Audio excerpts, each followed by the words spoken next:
Hello दोस्तों, ये काफ़ी टिपिकल प्रॉब्लम है जो सीबीएसई बोर्ड एग्जाम में आते रहता है। इस तरह के क्वेश्चन स्लोप दिया हुआ रहेगा, आपको स्लोप से रिलेटेड बहुत सारे क्वेश्चंस, रेजिस्टेंस हो, आपको ईएमएफ हो, इंटरनल रेजिस्टेंस हो, ये सब कुछ कैलकुलेट करने के लिए बोलता है। तो चलिए देखते हैं इस तरह के प्रॉब्लम को किस तरह से हम लोग सॉल्व करते हैं।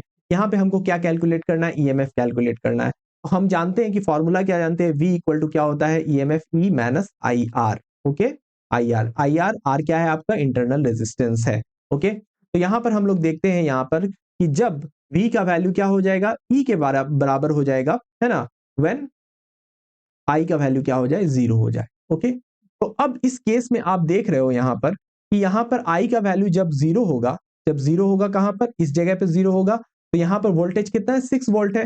तो यहाँ पे फ्रॉम ग्राफ हम लोग सीधे बता सकते हैं कि फ्रॉम ग्राफ हम लोग सीधे बता सकते हैं एट I इक्वल टू क्या है? 0, V का वैल्यू क्या है?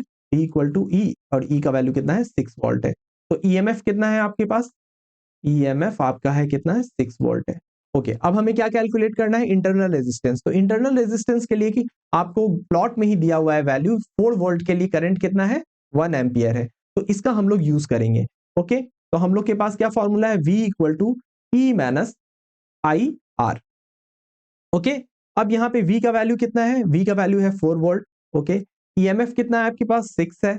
ओके, और I कितना है आपके पास? 1 एम्पियर माइनस 1 इंटू, और इंटरनल रेजिस्टेंस हमें, है ना, कैलकुलेट करना है R। तो ये कितना आ जाएगा वैल्यू? आप यहाँ पे ये नेगेटिव कोई साइड कर लो R, और 6 माइनस 4 हो जाएगा, ये वैल्यू कितना आ गया? 2। तो R का वैल्यू कितना आ गया?